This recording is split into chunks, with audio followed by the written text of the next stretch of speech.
get out of your comfort zone, be able to laugh at yourself, be okay with mistakes, be okay with flubbing, just let it go. And it's easy to say, not easy to do. Being able to say yes opens so many more doors because you pushed the boundaries and you put yourself in an uncomfortable spot. You just never know what could happen. But you can be assured if you say no, nothing's going to happen.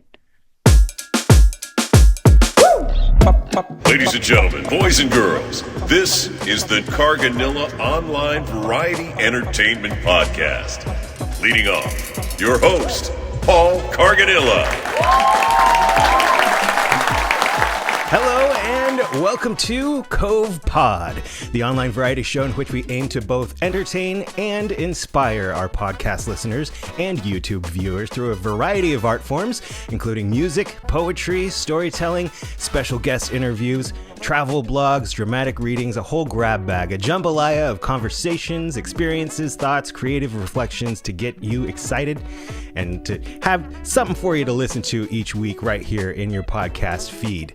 As I mentioned last episode, here in season 2, we'll be catching up with friends we met in season 1 and also making new friends, creators and performers with inspirational stories we've yet to explore. And today we'll be making our first new friend of season 2. She's an author and Emmy-winning sports reporter. I literally just met her 5 minutes ago, and I can't wait to get to know her and introduce her to our Cove community here. But first, of course, we've got to bring the cart right back in front of the horse and say hello, good morning to producer Craig Jackman. Producer Craig! Welcome. Good morning, everybody. Paul, this is exciting because I know how much of a baseball fan you are. Can't imagine why based on what you're wearing, but and I did not bring my hat either because I am on the other side of the Southern California baseball team where you like the blue, I like the red.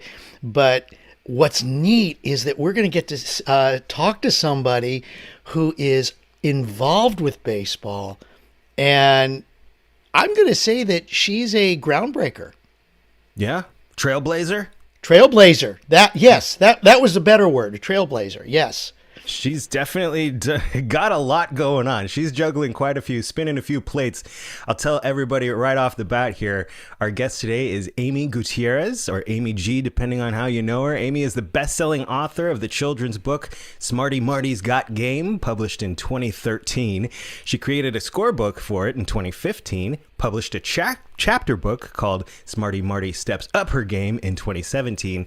And this year, she released her 4th publication, Smarty Marty Takes the Field.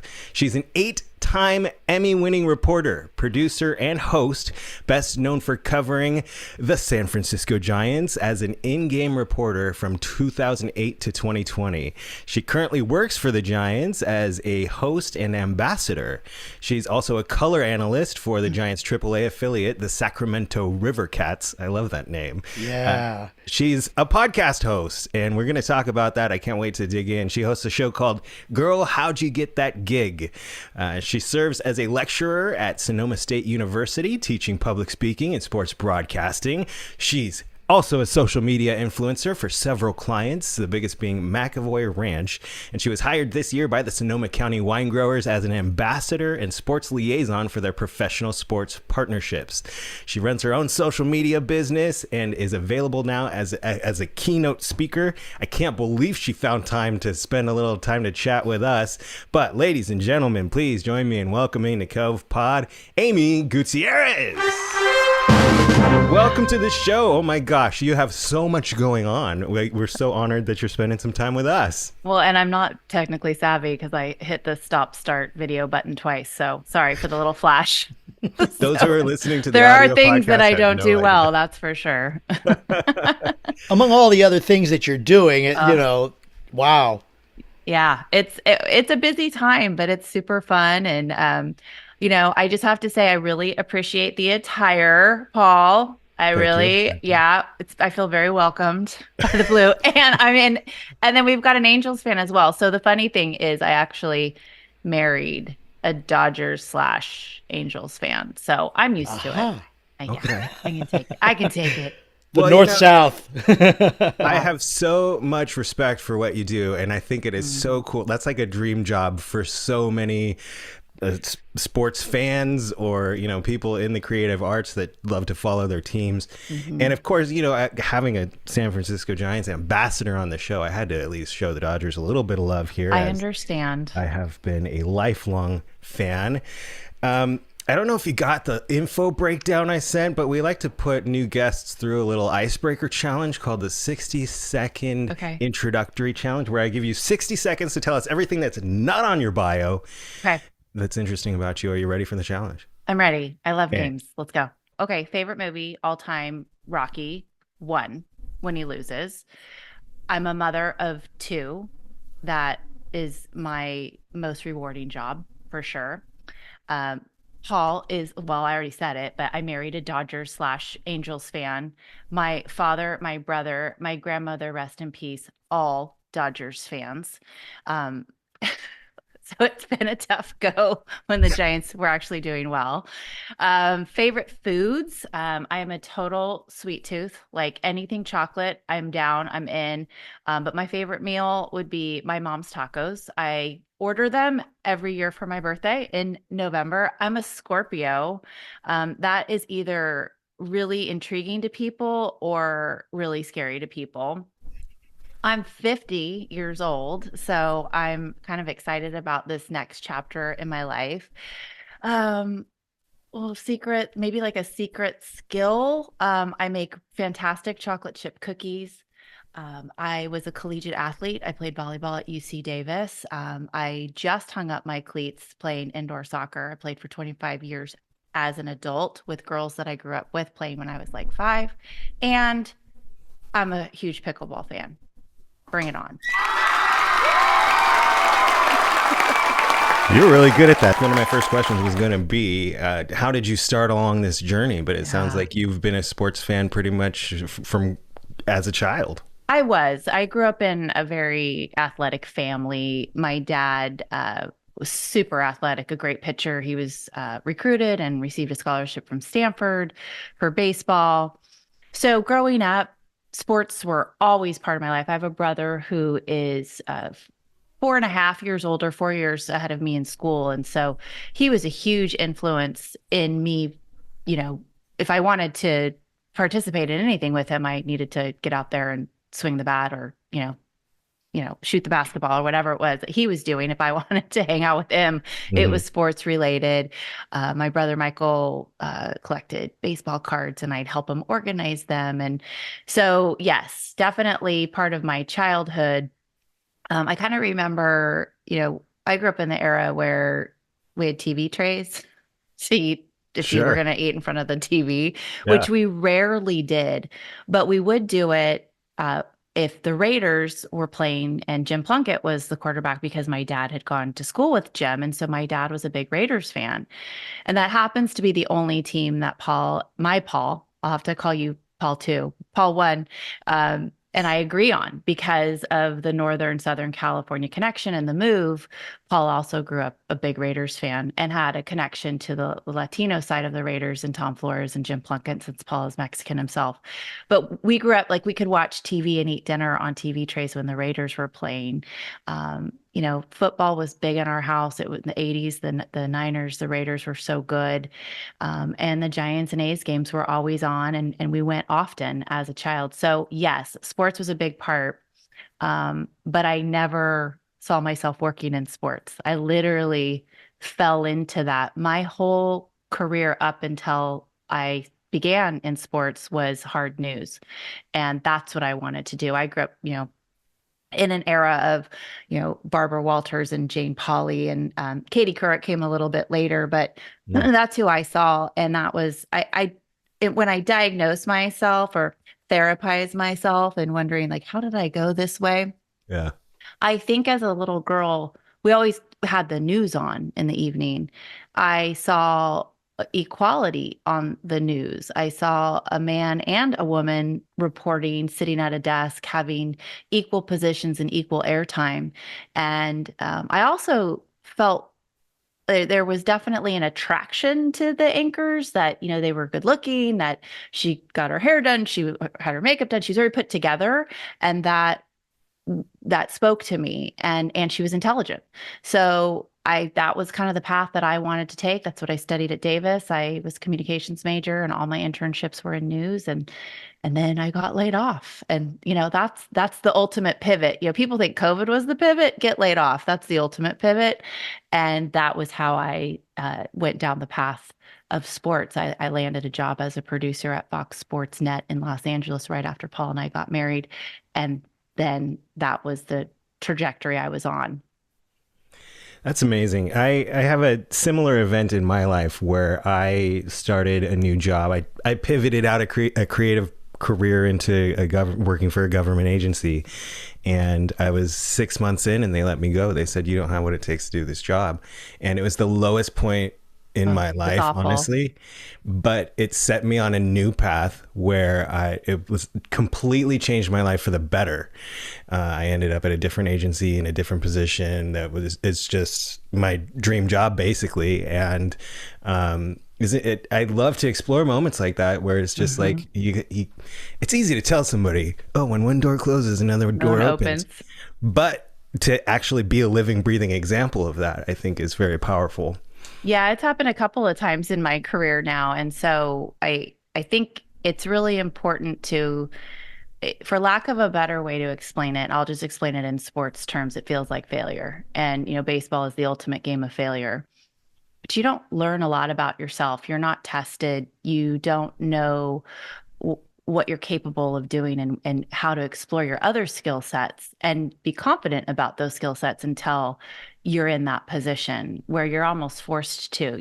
We don't teach classes, and we should. And maybe I'll just add another job onto my list at Sonoma State in learning how to sell yourself and learning how to really depict and recognize what you're good at. We always concentrate on what we're not good at, or in those moments like, oh my gosh, I lost my job, I'm a failure, and that's not what it is. It's not true. So, but when you're in it, it feels like that. But when you get out of it, you have it as a reference point for the rest of your life for any times that are tough. Absolutely.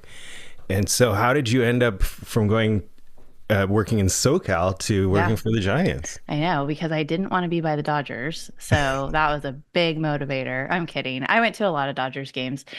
So actually, my husband, Paul, is a sports writer. He covers the Raiders for ESPN. At the time when we were married, he was a sports reporter for the LA Times. So he was on the newspaper side. And he was the backup writer for the Dodgers and covered Pac-10 basketball, USC mainly. And so he was traveling all the time. And I was lonely. And I loved the people I worked with at Fox Sports Net, but it wasn't my dream job. And there was a reason for that. I was hired on September 4th, 2001, and a week later, 9/11 happened. And so really the job I had been hired to do went away. And in a sense, I became how I felt was a glorified intern, pulling video for our regions across the country and not producing the features that I was supposed to. And it was all because of financial issues with what had happened. So I just kind of hung on and did that for 2 years. And it ends up, you want to talk about coming full circle. When we do talk about my podcast, my partner was my first friend at Fox Sports Net. So, it all comes back around at some point. But I went up to do an informational interview with Fox Sports Net Bay Area, the region, and they needed a contracted producer. And most people also don't know, I should have put this in my 60-second quiz, that I was all behind the scenes. I was not on camera and really had no desire to be on camera. And so Fox Sports Net Bay Area needed a producer for Sharks features, for halftime Stanford Cal football game, to fill, the halftime show. And so I was flying back and forth producing for them. And then they said, if you lived here permanently, you could get a lot more work. And so Paul and I made the decision for me to be here, and we commuted. Well, we're commuting again. It's so funny. We commuted our entire dating life and then the first few years of our married life. And now we're back to commuting again because he's based in Vegas now covering the Raiders. So we can give tips on that as well. Absence makes the heart grow fonder. That's what we live by. Oh, So I ended up getting a gig with Fox Sports Net Bay Area, which is now known as NBC Sports Bay Area. It went through several name changes, but that's where I was for 17 years. And I was a producer and just happened to be, at the right place at the right time. And we lost a talent in Roxy Bernstein, and they needed somebody to fill in as a host for the Cal basketball report. I just had my first child. I was a little chubby, and I was like, really? You want me to do it? Because it was like whoever was right there. They were could you do it? You did a little on camera. And I hosted it, and it was money, right? You just took the job because they paid you. I did 2 shows to finish out the season. And then my boss saw my on camera work, and he was like, I think you should do some on camera stuff too. So Ted Griggs is his name, and I will always be grateful to him for seeing things in myself that I couldn't see at the time, the skills that I was talking about, and really driving home the more things you're able to do, it'll help your longevity in this career. And so that was literally really how I landed with the Giants. I covered the A's for a couple of seasons on camera for a pregame show that we did. And Larry Baer, who's the president CEO of the San Francisco Giants, still saw my work with the A's, talked to Ted. They were creating a position in their broadcast for an in-game reporter, asked if I was available. And in 2008, I landed that job. And here we are. So what a journey. And I'm hearing along the way you saying yes to so many new challenges. And we talk about that on this podcast a lot. Like, it's so important. Don't be crazy and just be like, yeah, I'll do whatever. But you have to have the courage when an opportunity presents itself to not back away from it and be able to step through the door when you're invited. And it sounds like that happened to you all the way along, led you up to that Giants gig. That's really the best piece of advice, Paul, that you can pass on to people is be open to saying yes to new challenges and to fear. I teach public speaking at Sonoma State, and all my kids come in, and the first day I have them all stand up, say who they are, where they're from, why they're taking this class. 99% of them say it, I'm taking this class because I have to. And so my goal then by the end of the semester is that they say they're glad they took the class. They didn't want to take it, they had to, but now they're really glad they did.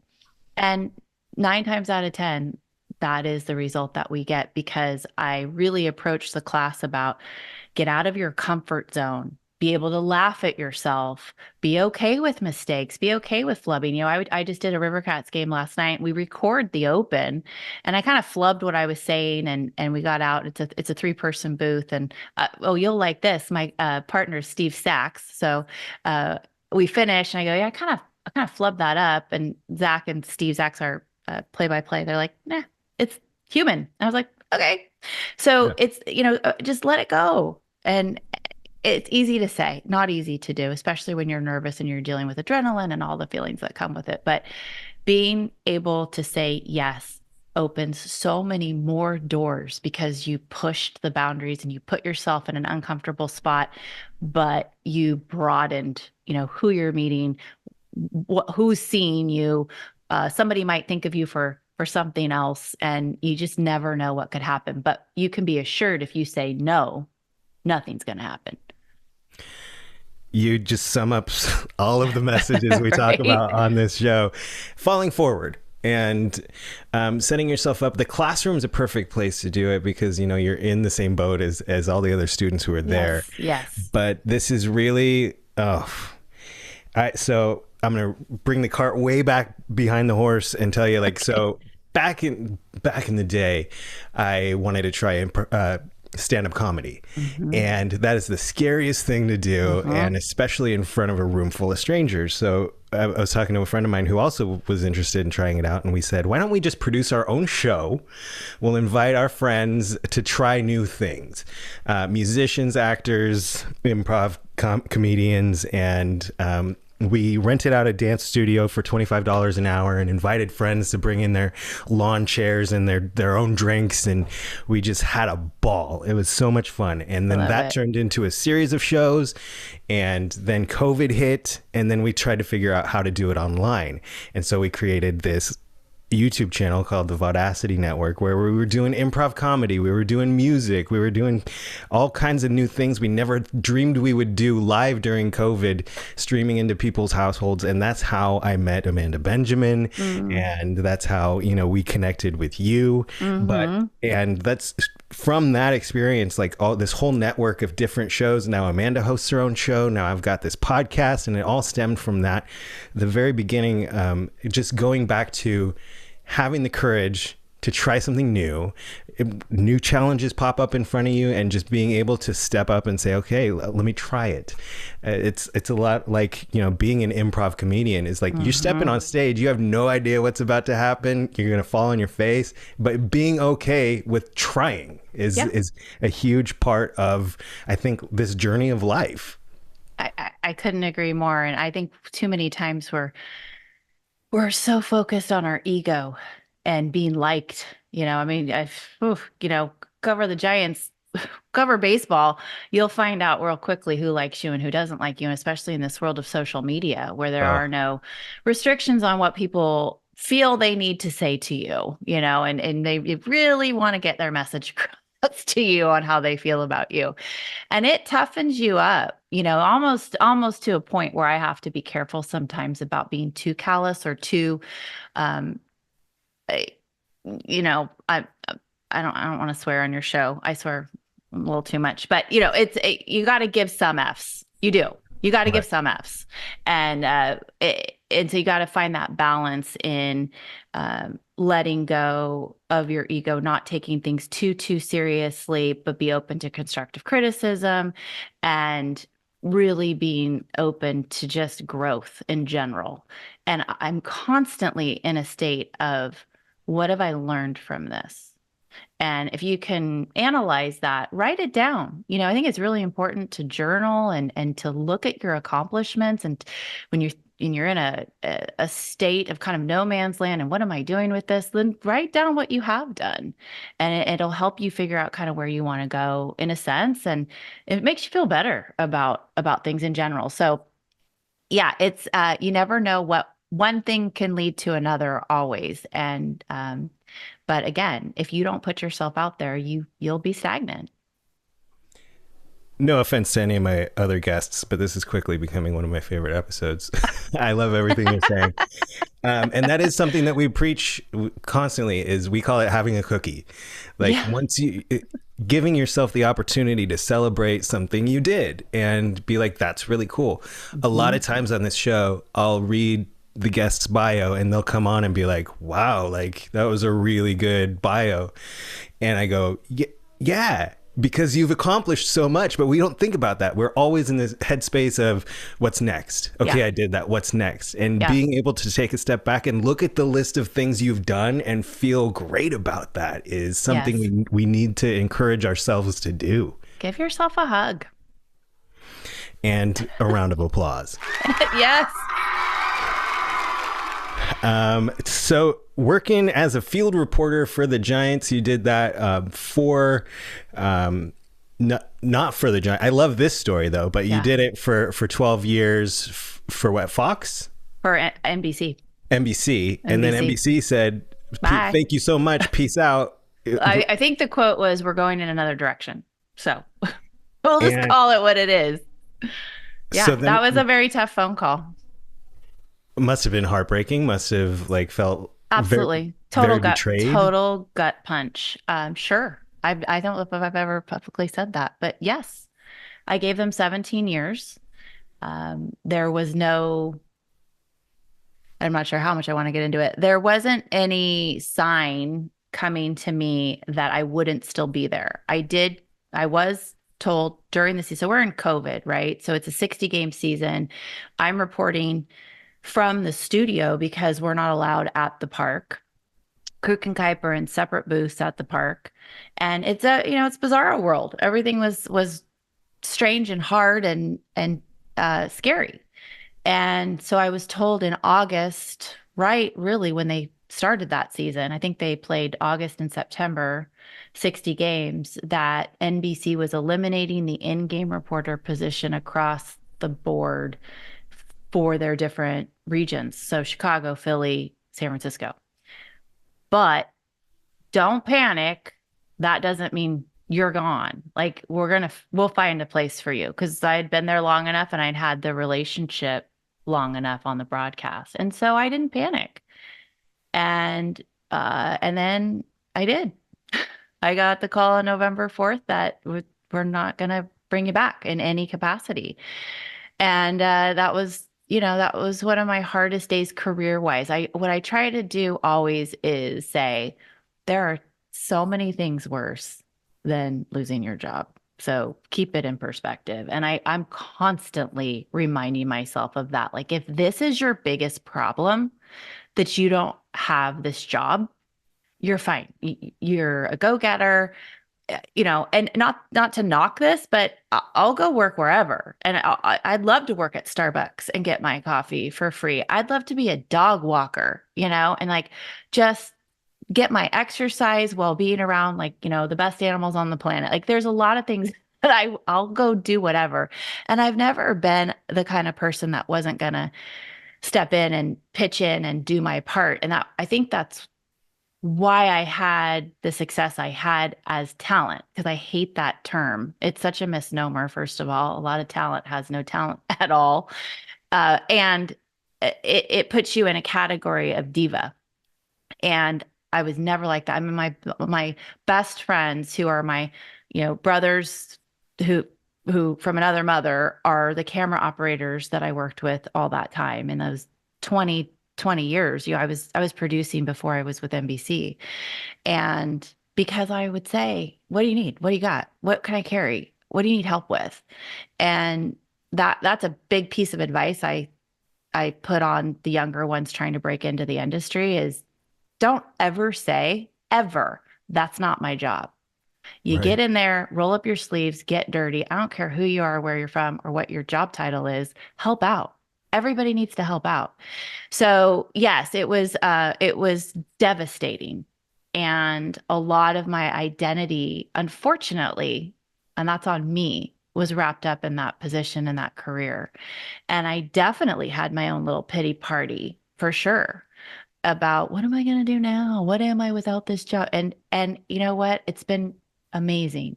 I am probably more stressed out at this point in my life than I've ever been, because I was just telling my Paul this. I am doing so many different things that I don't really know how to do.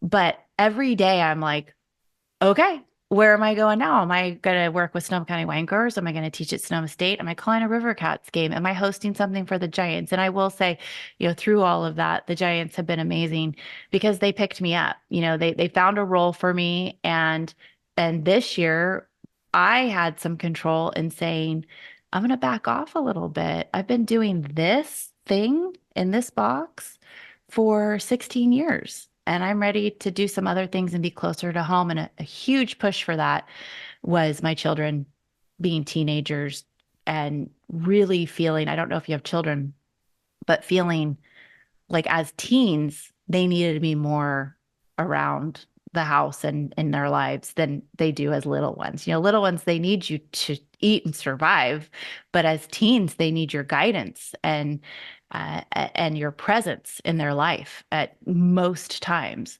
So it was a big decision to cut back on what I do for the Giants. And really, I haven't cut back on my work, but my work is out of the home, often with the podcast. I can teach sometimes from home because we were doing it during COVID. So now my classes can be somewhat of a hybrid, or if I have a guest speaker, which I'm probably going to hit you up to be a guest speaker, just FYI. So you like self-evaluate, get some perspective in your life. How bad is this? You have your husband and two beautiful children and everybody's healthy. And my parents live around the corner, and that's my core. That's my nucleus. And that's what matters. Everything else is fixable. All of it. I can't believe I'm about to say this, but like, how amazing of the Giants organization to Oh, it's hard for you, huh? pick. Yeah. But to recognize, that you're part of the family, and to pick you up at that time in your life, in that very challenging time in your life and your career. That's it felt really comforting to have that security at that very insecure and unsecure time, and didn't know what I was going to do for them because it wasn't going to be the end game reporter. And we kind of just, we've been figuring out it along the way. And this year it was, pretty apparent to me that it was through the Giants that I met the Sonoma County wine growers. It was through a shoot that I met them.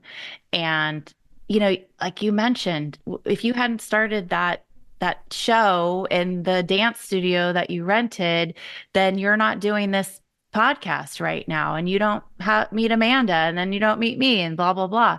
So because of that shoot with Sonoma County wine growers, I just clicked with our president, Carissa Cruz, and I was like, I'm out of work here. What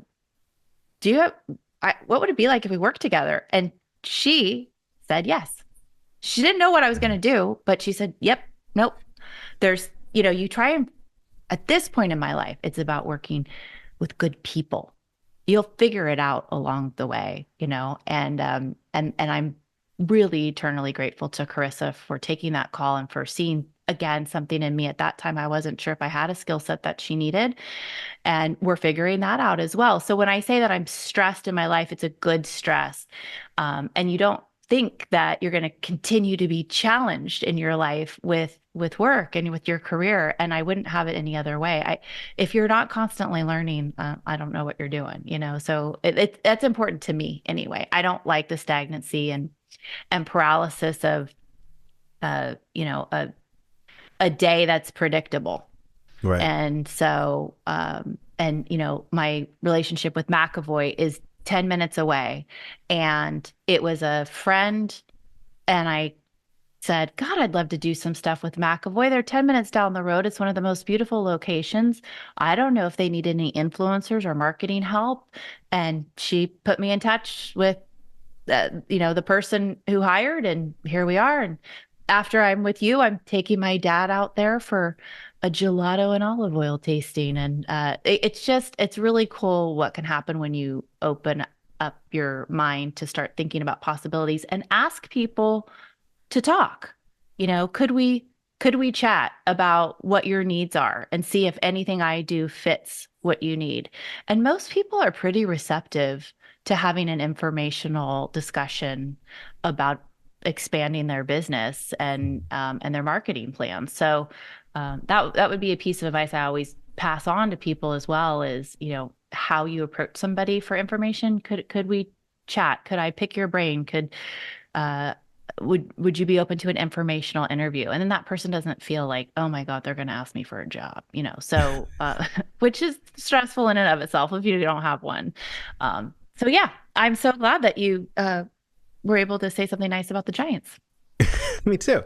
I want to touch on a couple of things before we get into your book and your podcast, but just jumping back on a couple of points that you made, I think it's so important to be able to recognize when you have the opportunity to choose your team and put your team together. And that's a huge thing. Like, I came, originally from the Hollywood entertainment side of things, and there's so much to be said about, the bitterness of someone on the outside trying to get in because you feel like nepotism is just like controlling, rampant. But then if you're on the other side, you think, when you're creating things, when you're doing business, you want to do business and create things with people that you love to work with.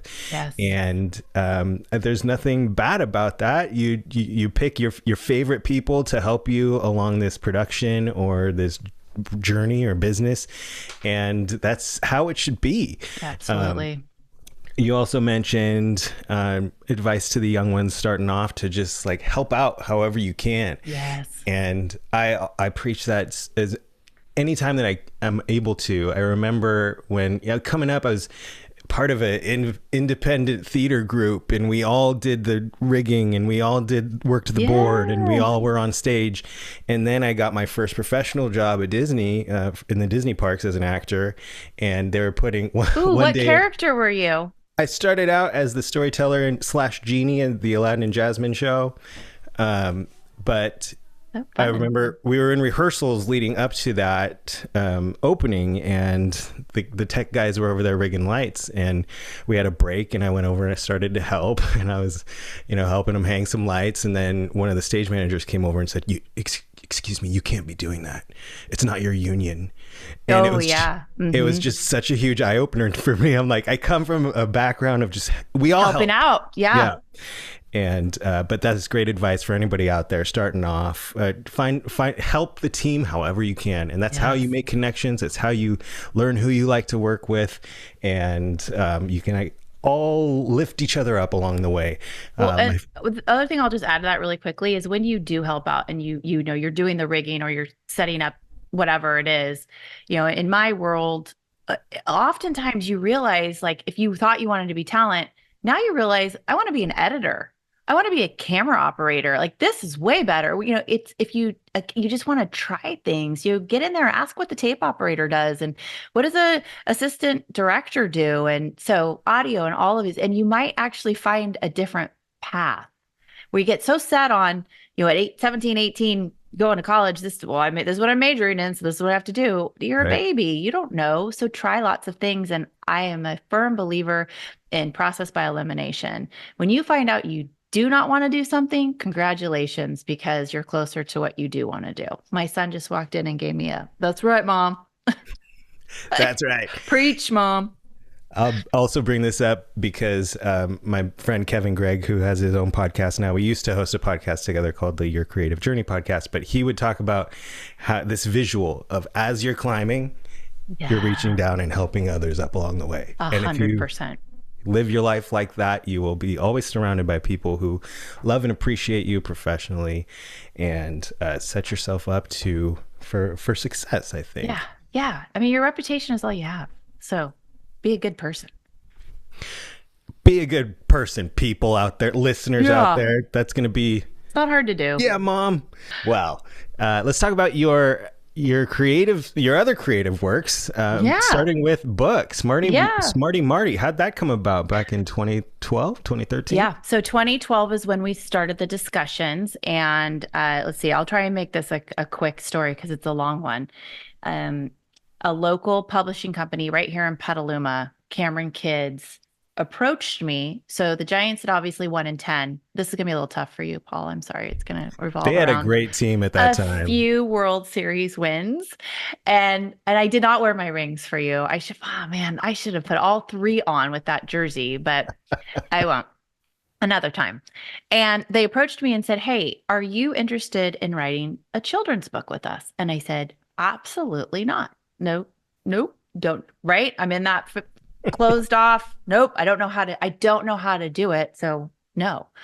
And at the same time, my grandmother, who was the biggest Dodgers fan, and she loved Vin Scully. I got to show you this. Okay. Hopefully I don't like clothesline myself while I do this, but we've got a couple of Dodgers things in here. I don't want the light to hit it. So there's Vin.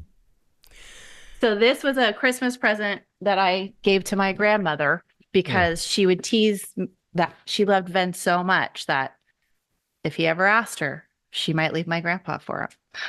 That's how much she loved her Vin Scully. So I gifted that to her one Christmas, and when she passed away, my grandfather gave it to me because he figured I'd want to have it. Anyway, at 2012, grandma was not well and ended up on hospice. And I'm having these discussions with this publishing company. And I went to her, and we're late in the season. And that was the one of the three that the Giants actually clinched early in the season. So we knew we were going to the playoffs. And I said, "Can you believe this? There's no way I could do this." And she said, "You need to do it. You need to do this project." And I just had this moment where I was like, what if I did write a book and it was about a girl that knew everything about baseball, and I could kind of fulfill that need to, empower young girls in this sport, but also name her after my grandma. And so then grandma lives on for everyone to know a little bit about her. So Martha was my grandma's name. So Marty is my grandma. And we ended up obviously doing the project, and it's been one of the highlights of my life is having these books, but also knowing they're in the hands of little kids. And I'll see now, we're, what are we, 11 years past the first publication.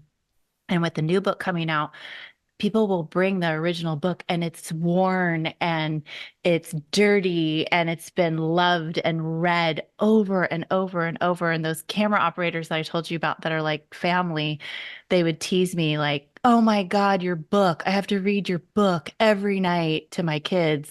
And oh, yeah, that's the new one. And they would joke that like they try and skip a page, as a parent, you're like, I'm so tired. I'm going to see if they don't notice that I'm going to skip 6 pages here. And they'd be like, they never let me skip a page. And so anyway, so it's been a fantastic journey. And the first book is really about Marty teaching her little brother, Mikey. I have all these family connections in the book. It would take forever to show them all to you, but my whole family's mentioned in the book at some point. They're all little Easter eggs. And then she teaches him to love baseball through scoring baseball. And that was a big thing in my life was scoring baseball. I was always at the Little League Park. My mom was the team mom at that time. She scored and she taught me how to score. I was 4 years old when I learned how to score baseball. And it was a big comment I always got walking around Giants games is, you know how to score baseball? And I would always think like, well, how do you think I know what's going on? Like I'm bopping all around. There's our chapter book. So we created a scorebook off of the first picture book. And then the one you're looking at, Smarty Marty Steps Up Her Game, was really more about me and very cathartic in a young girl trying to be an announcer and not being received well by her male counterparts. And so we deal with gender stereotypes and really this, need to discuss them and need to figure out why we feel this way about being qualified. And then yet, how do you get qualified if you're never given an opportunity to do it? And these aren't like actual athletic player roles. These are outside, observer roles that it's an equal playing field. So now with the new book, Smarty Marty Takes the Field, I was really inspired by Alyssa Nakken, who was the first female coach in Major League Baseball. And the Giants were, of course, on the precipice. They usually are. They're very progressive, as the Dodgers are. I love the things that they do for the community and for our society. And so when Alyssa got hired, I thought I was done. And then I was like, I think there's more to tell. There's more places to go for women in sports. And you've seen this massive boom of women in professional sports and Doris Burke just called the playoffs and, you've got female managers in minor leagues and NFL coaches and NBA coaches. And it's fantastic to see the progress, even though it's never enough, there's progress. And you look at what Caitlin Clark has done for women in sports, even though it's polarizing to an extent, right? There were so many women before her that did not get recognized to the level they should have. And so it's difficult, but there's progress and we're moving forward. And so this latest book was really about tackling in a picture book the stereotypes we still have. And Marty gets a chance to manage a game. And it's all little league and she stays the same age. She's about 10. And so what's really fun when you talk about being a stand-up comedian in that audience, I don't know if I've ever been in a scarier environment than at an elementary school with like 300 8-year-olds looking at you. Like you're going to entertain us, right? But this go around with this book is so much fun, Paul, because I start off with a little blurb about, how many kids play baseball and all these hands go up. I go, okay, hands down. How many girls play baseball? And a lot of hands still stay up. And I say, not softball. And so some hands go down. I go, baseball. A couple hands stay up. And I say, do you know when I was your age, I wasn't allowed to play baseball? And they go, what? And they are aghast. They are absolutely appalled. And they'll say, why? And I'll say, because I was a girl. And it's boys and girls that are just absolutely flabbergasted that this could be a situation that, what? Because you're a girl? So it gives me so much hope for our future and how our kids are seeing people and, being inclusive and whatever your gender is or your, sexual orientation, whatever, like who cares? Again, like, are you a good person? Are you qualified for the job? Right. So it's been an amazing, amazing run. And I love this latest book. And Anika Oric, I just want to give her a quick shout out. She's the illustrator, huge Giants fan, and so extremely talented.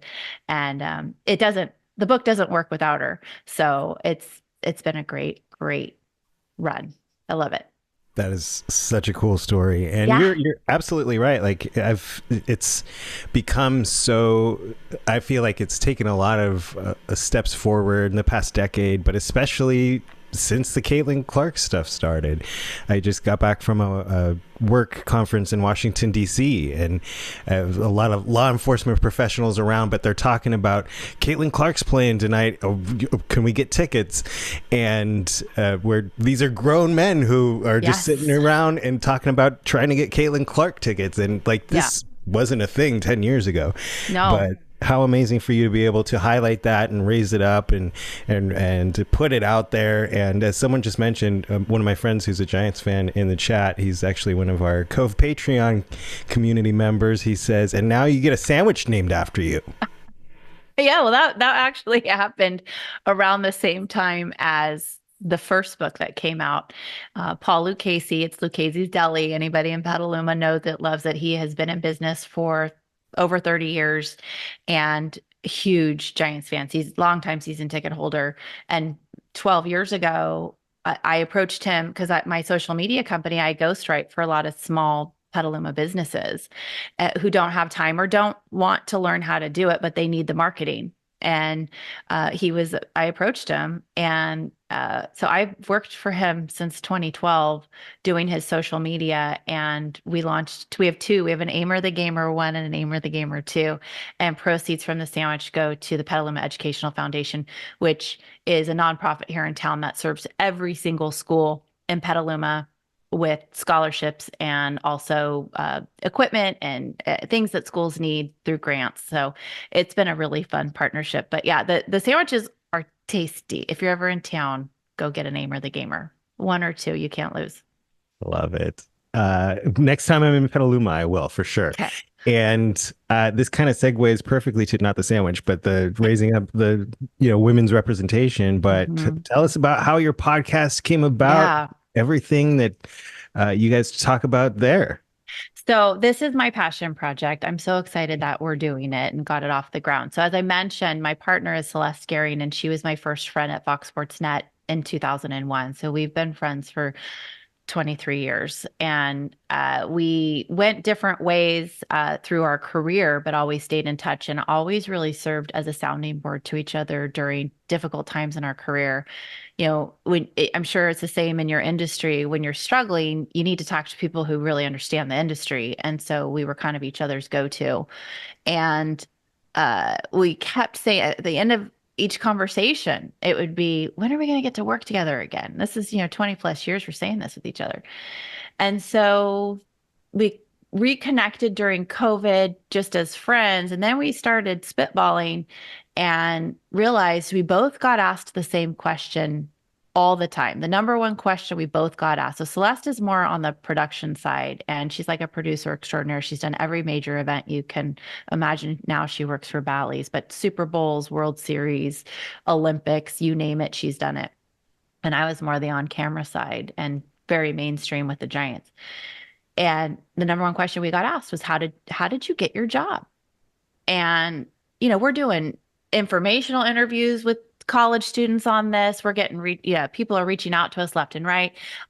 Parents like a Corey Benjamin would be like, Amy, could you talk to David's friend or Elizabeth's friend? They're interested in sports broadcasting. And so we decided to turn it into the podcast and started saying, well, why aren't we asking that question? And why aren't we asking that question of amazing women in the industry that we could highlight and do our part for female empowerment, even though it is not exclusive. This is a podcast meant for anyone interested in working in sports, but we do only interview women, which my dad gives me a hard time about. He's like, this is a really cool job and he's a cool guy. And I'm like, I know, but it's girl. How'd you get that gig? Dad, it's girl. So maybe at some point we'll open it up. We've also talked about broadening it to not just sports and just really cool jobs that women have and how they got it. But it's this step-by-step resource pretty much, I guess our target audience would be, graduating college students who are like, I want to work in sports, but I don't know how, or I don't know what the jobs are. And we run the gamut, Paul, of, whether it's Jenny Kavnar, who's the play-by-play announcer for the A's, and she's the first primary female play-by-play announcer. I've had Julie Foudy on, who's one of my personal heroes, and she's a soccer analyst for ESPN and part of the 99 team that won the World Cup. We just had Emily Cole on, who's the owner of the Savannah Bananas. And then we've interviewed women who run HR for Nesson. We had Leah Withrow, who's the head groundskeeper for the Reno Aces. She's one of 4 women in all of Major League Baseball to be a head groundskeeper. There's 150 teams, and there are 4 women who do that job. So you name it. We've interviewed, women who VP of partnerships for the Houston Rockets and Don Keene. So it's really, really cool to see what women are doing in this industry, how they are doing it, and that they're sharing it. Because that is an issue in general with women. And when they get into positions, any type of position of authority, they're moving up to the C-suite, there's a tendency to get very territorial and hold that in because there aren't enough of us to feel secure that if you spill your secrets, somebody might take it. And so Celeste and I are just trying to kind of break that down and break through and really say, let's talk about your social life. Let's talk about being a mom while you're trying to do this.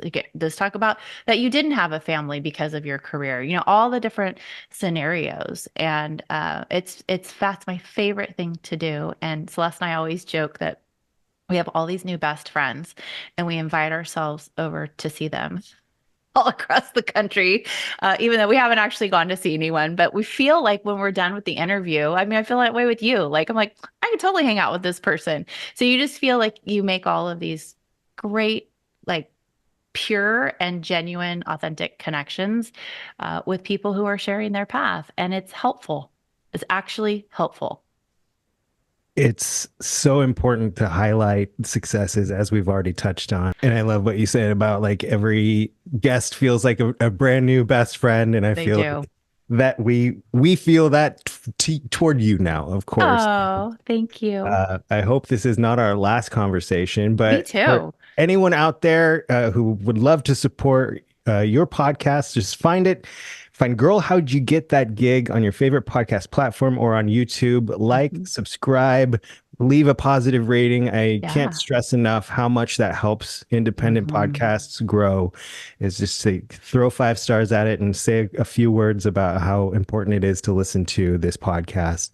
And you can find Amy on Instagram at AmyG, AMYG. Like I'm like, you must have been on the second Instagram started, because I can't imagine I couldn't get it on Twitter, and it was gone. So I got lucky that I got it on Instagram because it's real simple, easy to remember, and it's my own little brand. But I didn't get it on some other platforms. Some other platforms are Amy G Multimedia, and then my website is I always forget it. I think it's amygmedia.com.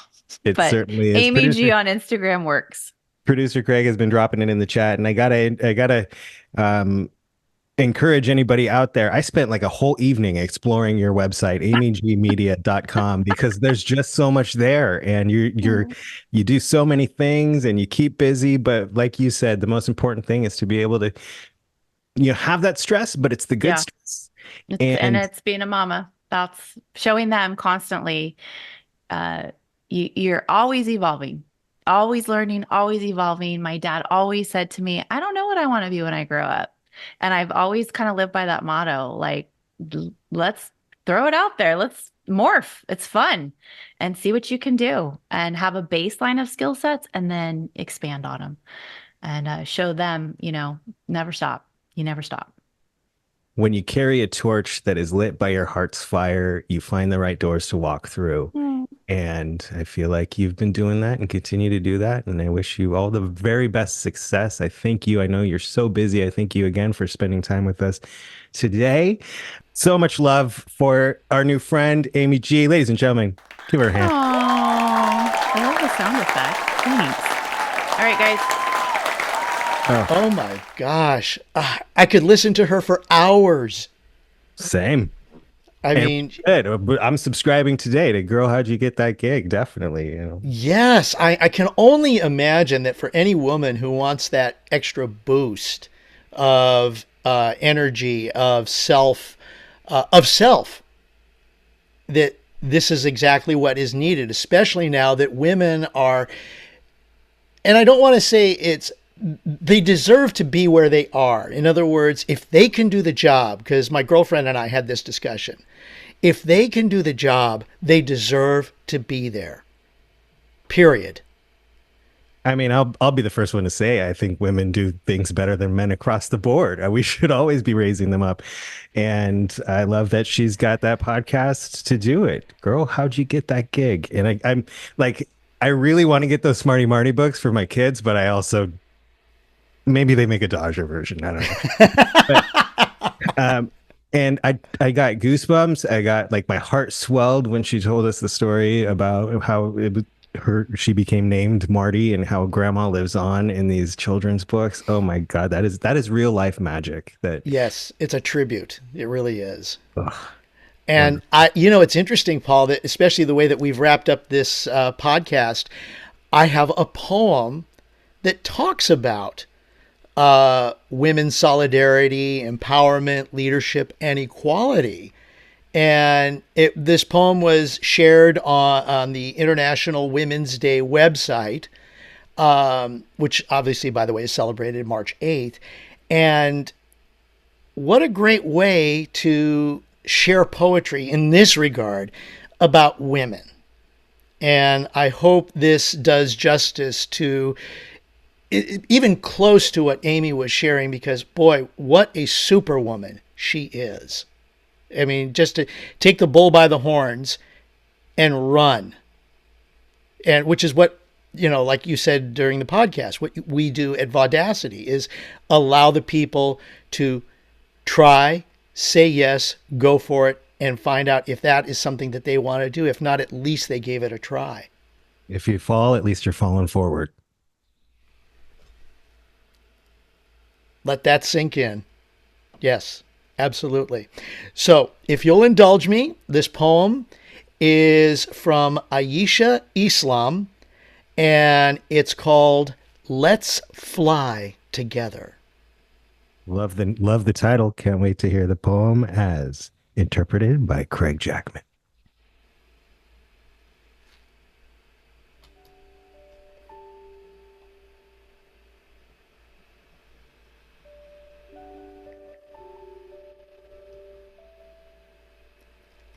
Let's flap our wings and fly together, break the chains of patriarchy forever.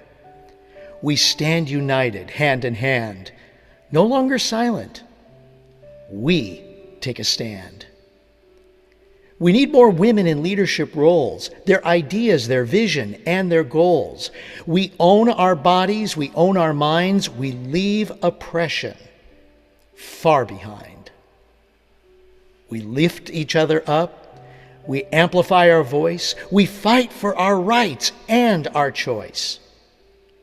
Together we'll reach the highest of heights and achieve our goals with all our might. Let's build a world where love conquers hate and create a future we'll all celebrate, not just a dream, but a reality to see, where women are truly, completely free.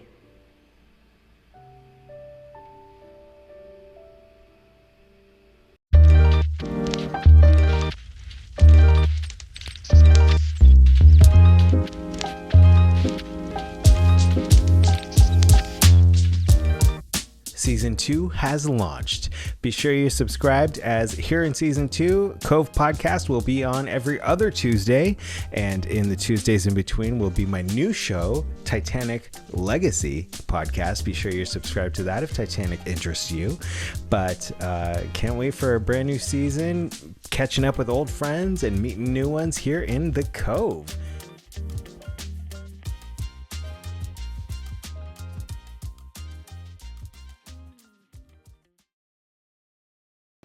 I put the coat on her!